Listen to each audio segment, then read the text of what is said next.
Baik, izinkan saya memperkenalkan diri terlebih dahulu. Nama saya Heru Kurniawan sebagai konselor yang akan menemani saudari selama proses konseling ini. Selanjutnya, saudari boleh memperkenalkan diri terlebih dahulu. Baik, nama saya Syarifah Diolita. Saudari biasanya dipanggil Syarifah atau ada panggilan lain? Biasa dipanggil Syarifah. Baik, Syarifah. Baik, Syarifah. Sebelum melakukan proses konseling perorangan ini, apakah saudari Syarifah pernah melakukan konseling perorangan sebelumnya? Belum. Baik, izinkan saya untuk menjelaskan terlebih dahulu apa itu konseling perorangan. Konseling perorangan adalah suatu layanan yang ada dalam bimbingan dan konseling yang dimana memiliki asas. Asas tersebut yang pertama adalah ada asas kekinian. Asas kekinian adalah bahwasanya apa saja yang diceritakan oleh Syarifah, baik itu data ataupun keterangan, harus data yang terbaru atau terupdate. Selanjutnya ada asas kerahasiaan. Jadi asas kerahasiaan ini, apapun yang Syarifah ceritakan, data atau keterangan yang Syarifah berikan akan dijaga kerahasiaannya dan tidak akan disebarluaskan. Selanjutnya ada asas kenormatifan. Asas kenormatifan ini bahwasanya proses konseling perorangan ini dilakukan dengan komunikasi yang baik dan benar. Selanjutnya adalah asas kegiatan, di mana proses konseling perorangan ini menggunakan tahapan-tahapan yang ada. Baik, apakah sudah jelas? Sudah. Sebelum saya mengawali proses konseling perorangan ini, izinkan saya untuk mengucapkan janji konselor terlebih dahulu. Saya, Heru Kurniawan, dengan ini menyatakan bahwa saya sanggup dan bersedia menerima, menyimpan, memelihara, menjaga, dan merahasiakan segala bentuk data atau keterangan yang diterima baik dari klien ataupun orang lain, saya atau dari siapapun juga, yaitu data dan atau keterangan yang tidak boleh dan tidak layak diketahui orang lain. Baik, sekarang Syarifah boleh mulai untuk menceritakan masalah atau keluhan dari Syarifah. Baik. Sebelumnya saya punya masalah, mungkin menurut saya itu cukup serius ya gitu, karena saya menjalani hubungan itu kurang lebih udah 8 atau 7 bulan, tapi dengan keadaan hubungan yang toksik gitu. Karena kenapa saya bisa bilang hubungan saya itu hubungan yang toksik gitu, karena saya itu sering banget gitu ya, kayak entah itu dikasarin atau dikerasin gitu. Mungkin kalau bahasa sekarang itu kayak uh, abusive, terus kayak kalau misalnya dia itu ke saya juga posesif, dan kadang juga saya merasa saya itu di kehidupannya dia cuma buat dimanfaatin aja gitu. Karena uh, saya beberapa kali setiap saya jalan itu saya yang bayar, dan itu benar-benar full saya yang bayar. Bahkan waktu pas dia habis anterin saya, dia itu sempat sesekali, bahkan sering kali itu minjem saya gitu. Lalu kayak kalau misalkan saya itu gak ngebales chat dia, kayak cuman 10 menit, dan itu saya nggak ngabarin dia dulu sebelumnya saya mau ngelakuin apa, itu dia bisa marah yang benar-benar kayak sampai nuduh saya itu selingkuh dan segala macam. Padahal dia itu udah sempat ketahuan selingkuh juga gitu. Lalu kalau misalkan saya waktu itu pernah punya masalah juga sama dia gitu ya, itu dia bilang ke saya kalau dia tuh sempat suka gitu sama cewek lain selain saya. Di situ saya wajar gitu marah ke dia gitu, tapi dia tuh bukannya berpikir kayak, oh ini tuh uh, cewek atau pasangan saya gitu, tapi dia tuh malah kayak bilang tuh saya lebay, kanak-kanakan atau segala macam gitu, yang bikin saya tuh merasa kayak, oh mungkin bener yang diomongin dia gitu. Kenapa saya bisa berpikir kayak gitu?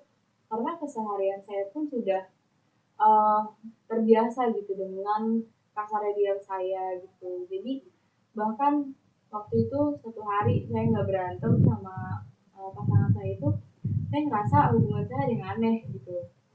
Dan pas saya berantem pun saya juga nggak kaget.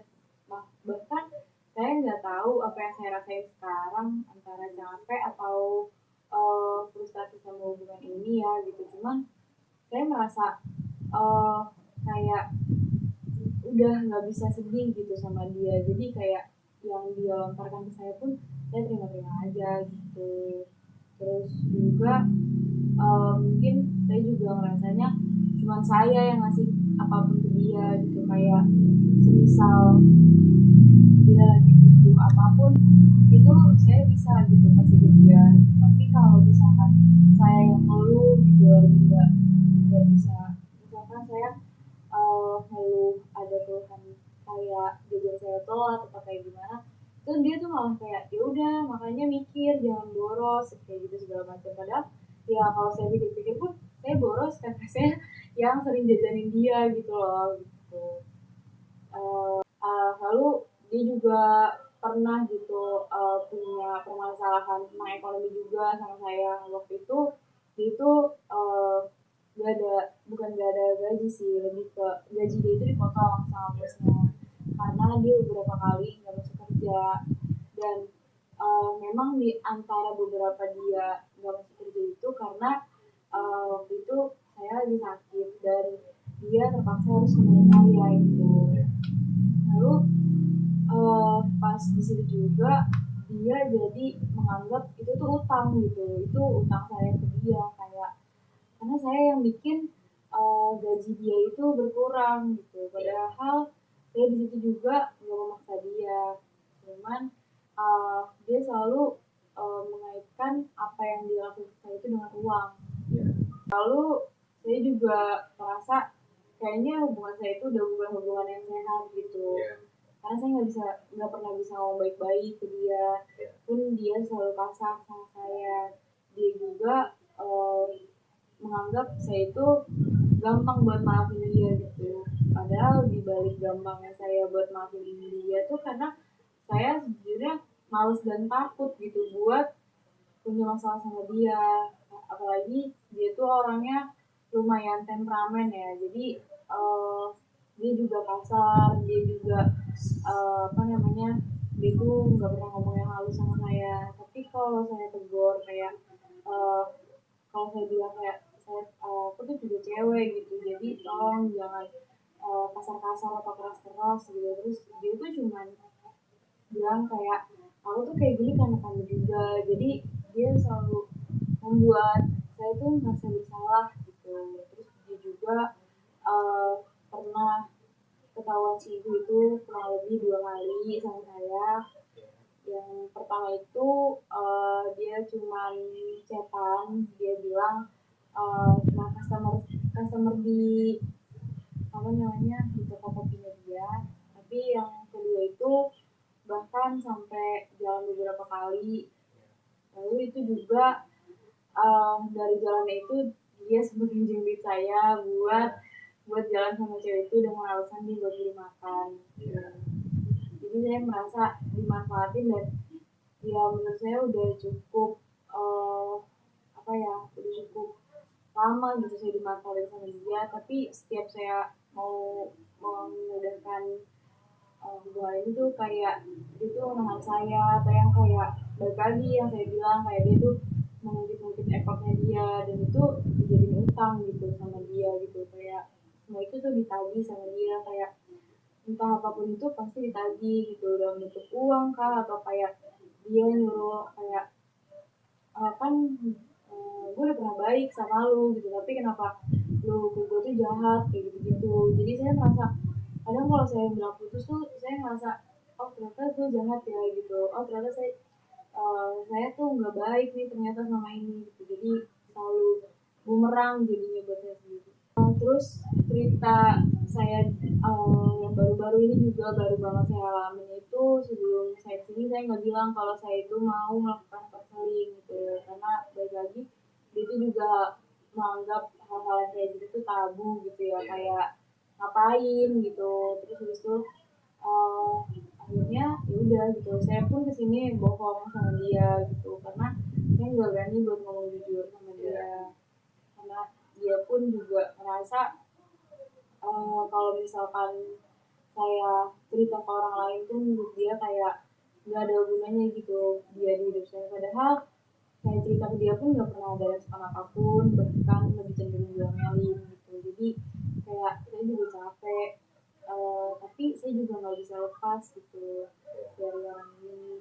Terus juga bahkan posesifnya dia itu sampai apa namanya, saya tuh harus share live lokasi itu selama 24 jam kalau misalkan saya lagi keluar gitu, kayak ada kegiatan waktu itu di luar kota, dia tuh mengharuskan saya tuh buat share live location gitu. Terus kayak saya nanya ke dia saya buat apa gitu, terus kayak kan aku udah ngabarin segala macam, dia tuh tetap bilang kayak ya kan nggak ada yang tahu, bisa aja kamu bilang sih ternyata kamu malah selingkuh segala macam. Jadi sebenarnya apa yang dituduhkan ke saya itu yang dilakuin ke saya gitu.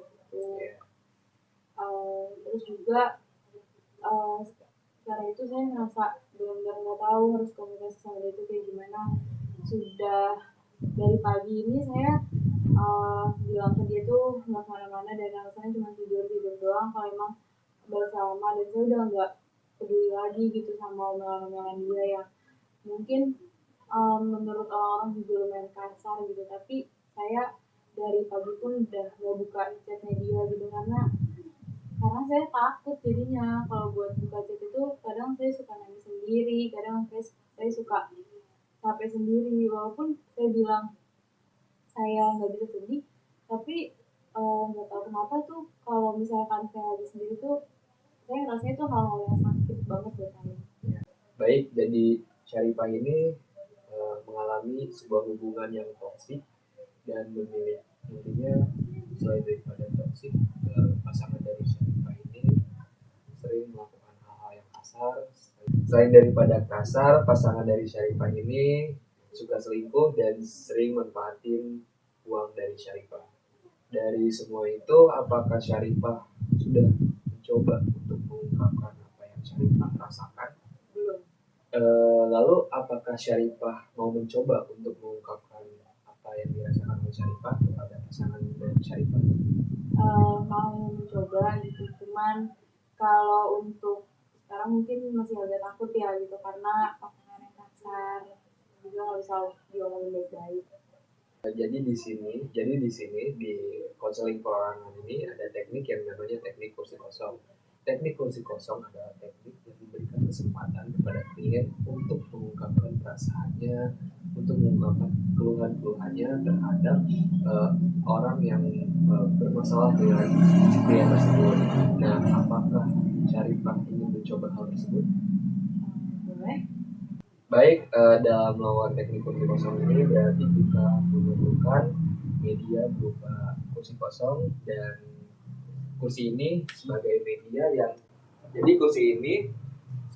yang akan digunakan oleh Syarifah dalam melakukan teknik kursi kosong tersebut. Lalu Syarifah sebelum melakukan teknik kursi kosong ini, Syarifah pejamkan mata terlebih dahulu. Lalu bayangkan seorang yang bersangkutan, kemudian buka mata Syarifah, dan bayangkan seolah-olah di depan Syarifah ini adalah orang yang bersangkutan. Dan di sini saya akan berdiri di samping Syarifah selama Syarifah melakukan teknik kursi kosong ini. Baik, apakah Syarifah sudah siap untuk melakukan teknik kursi kosong ini? Sudah. Silakan mulai dengan pejamkan mata Syarifah lalu buka mata pelan-pelan. Halo, sebenarnya di sini aku cuma mau ngungkapin sedikit keluh kesah atau perasaan yang aku rasain selama aku menjalani hubungan sama kamu. Dari awal itu aku sama kamu itu ngerasa baik-baik aja, kalau misalkan ya udah gitu, mungkin kayak orang pacaran pada umumnya aja gitu, tapi berjalannya waktu kamu itu ternyata beda banget gitu dari apa yang aku kenal di awal gitu. Mungkin kamu di awal tuh masih baik, masih manis ke aku dan segala macam, tapi seiring berjalannya waktu kamu malah kasar, kamu malah banyak manfaatin aku, kamu sering selingkuhin aku dan segala macam. Mungkin di sini aku cuma bilang aku capek sebenarnya ngejalanin hubungan yang kayak gini. Ya aku juga mikir nggak tahu hubungannya tuh kayak gimana, dan aku nggak tahu sebenarnya kamu tuh serius atau enggak di hubungan ini sama aku. Tapi kalau misalkan emang ujung-ujungnya nggak serius gitu, aku cuman pengen eh, udah gitu dengan semua sikap kamu gitu, karena menurut aku nggak ada manfaatnya juga, nggak ada yang bisa aku pelajarin juga dari hubungan ini. Terus juga eh, aku nggak berani ngomong sama kamu, nggak berani ngungkapin ini semua karena kamu terlalu kasar dan terlalu keras ke aku gitu. Jadi aku sampai nggak tahu harus ngomong kayak gimana sama kamu, bahkan ngomong baik-baik pun kamu bisa marah-marah. Ini itu aja yang mau aku sampaikan sih.